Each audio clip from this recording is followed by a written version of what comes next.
put that in. Hi! Hi! We're back again at Warwick. Yay! Together again. Get off.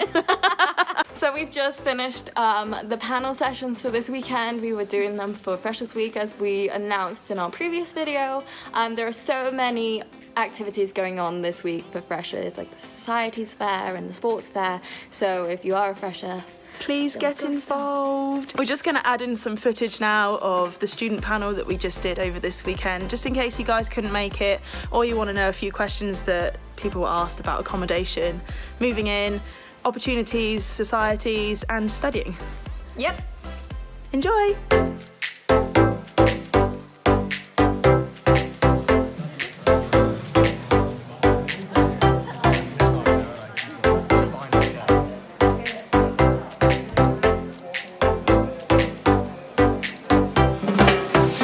Is anyone worried about studying for first year?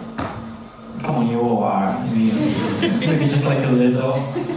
Because you don't need to worry, because everyone's worried about it. So everyone revises differently, everyone studies differently. Like I know people who sit in the library for 12 hours a day and then have the weekends to themselves. I know people who won't revise and then wait till exams. I know people who will do half-half. So it really doesn't matter. If there's someone next to you who's revising all the time, like don't worry, it's okay. So this year is just to kind of help you find yourself, how you revise and how you learn. I definitely think it is about working smart rather than just working hard. So yeah, you're definitely right, like it's so different for everyone. I don't think the difference between A-levels and uni is that big of a difference, because during first year they're a lot more relaxed because first year doesn't actually count towards a lot of subjects. Or some it counts for like a really small portion. But the idea of first year is so that you can kind of settle in, you can be independent, you can learn things for yourself. So the biggest jump for me was actually between first year and second year, because second year is where it gets a lot more intense. But at university it's about actually thinking for yourself. To get a first class degree you have to be original. So it's about like sort of following your own intuition with things, especially in humanities. Believing in your own voice, doing loads of extra research if you can, more than the stuff that they set you. So it's about going above and beyond as the minimum, really. So living on my own during first year was actually very different because I'm a very lazy student. So at home I wouldn't cook, I wouldn't clean, I wasn't interested in doing my washing or anything. So my mum did a lot of things for me. So when you live on your own and then you have to start doing that yourself, it can be very daunting, but there are a lot of people who are in the same boat as you as well. So you will get used to it, living on your own, that's the idea, you're meant to learn from this experience, and first year really is the best place to kind of learn how to do all those things on your own. What I would say is you can go to a lot of taste sessions, meet and greets, that kind of thing. Just meet the society execs, see what they're about, what they get up to. And that's what this week's all about really, just getting to know different student societies and different people that are in them. So you don't have to commit straight away. And then head along to Societies Fair, just have a chat with people and see what appeals to you. I won't give a number because I feel like I also signed up to more than I actually went to. But then I think I really ended up sticking with about 3 or 4, maybe 5, like throughout the year. With the societies, you have to pay a society federation fee. So it's like £19 to join as many societies as you like. And they do free taster sessions during the first couple of weeks just to try and get people in so you can have a good feel about what you want to do. I just want to add to that there are also some societies or organisations that you can get involved with on campus that you don't need to pay for if they're not part of the SU, for example. So like Warwick Tech, for example, which is the organisation that I'm president of, it's totally free. So. And I'd also say never feel like you've missed the boat on like joining a society. Like I feel like so many people go into it and they're like, oh, if I haven't joined in the first 3 weeks, everyone's gonna know each other and I can't join. And it's not that at all. Like some of the societies that I made my closest friends in, I didn't join until second term of my first year or whatever. So don't feel like you have to make all your decisions in like the next 2 weeks or your life is over. You can do it whenever, you can sign up whenever, you don't miss the boat. Live in your overdraft. This is a really good option. I think you also learn that you can spend very little on things. Like, I lived off the reduced section in first year and I saw it as a creative challenge for my cooking. Like, what can I make with these 1p green beans and stuff like that? Like, just go for the cheapest stuff you can and don't be too like bougie in first year, you should be alright. Also, one thing that some people new to university might not expect is that if you see a reading list from your department or from like whichever modules that you take, don't rush out and buy the books because you might not actually need them. They are probably available in the library. Especially don't buy them first hand. So on I was in the second hand section, I got most of my books for about 1p, so it's pretty good. Roots is really expensive, and if you've got P, that's good for you, but if you don't, then I would recommend heading down to Tesco.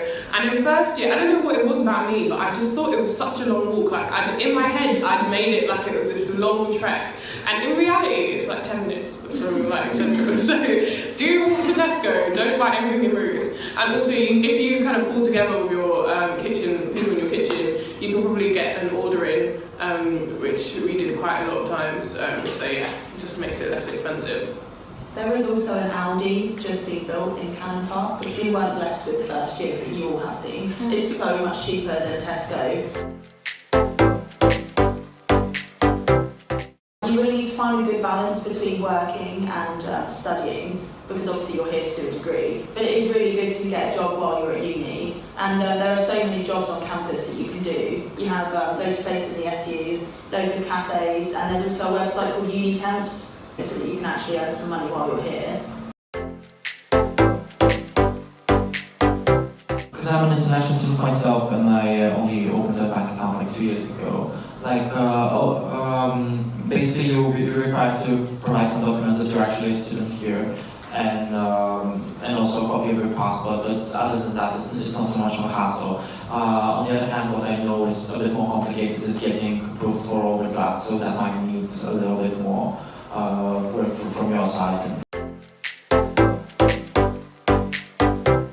I've got a plug pop, like, it is the Warwick night out.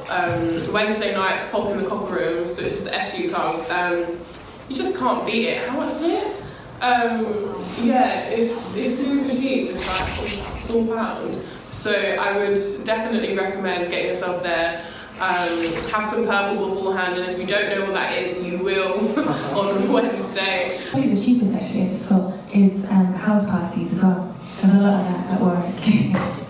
It's one of the benefits of, I don't know if you guys have heard the colloquialism of the Warwick bubble, but it's like what goes on in the bubble is pretty crazy and fun, so I'd say the house parties here are cheap and really great. So I had a question for cleaning. Yes, you do have cleaners who come in, and they should come in once or twice a week, and they do clean your kitchen and your bathroom, but they won't clean it if you leave it in an absolute tip. They will literally just leave it for you to do. And yeah, but you do kind of need to clean and keep on top of it anyway, just so they have something to clean, like a surface to get to and stuff. Plus, when you're in second and third year, there's no cleaners unless you pay for.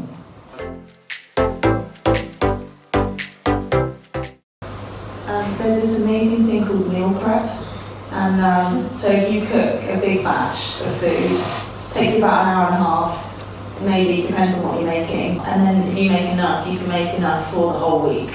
So if you meal prep, that means you only have to spend an hour and a half while you're cooking, and then you can just shove it in the microwave. But it depends if you want to eat something fresh every day, but I meal prep, which means I only have to cook once or twice a week, and then I just have those meals for my main meals each day.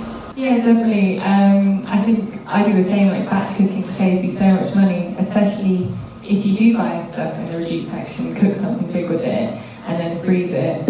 There was this one point in second year where I had absolutely nothing. I was right at the bottom of my overdraft, and I probably spent about like £5 every 2 weeks on food. And it was horrible in some respects, but it was also really fun to have that challenge, and I managed. You can do it. It made me realise from then on, when I did have money, you can live very, very cheaply. We hope you enjoyed this week's video, and we'll see you soon. Bye! Like the kitchen, did you find any of your stuff went missing? Because my mum's had like 30 forks. So was that an invitation for us all to come over for dinner?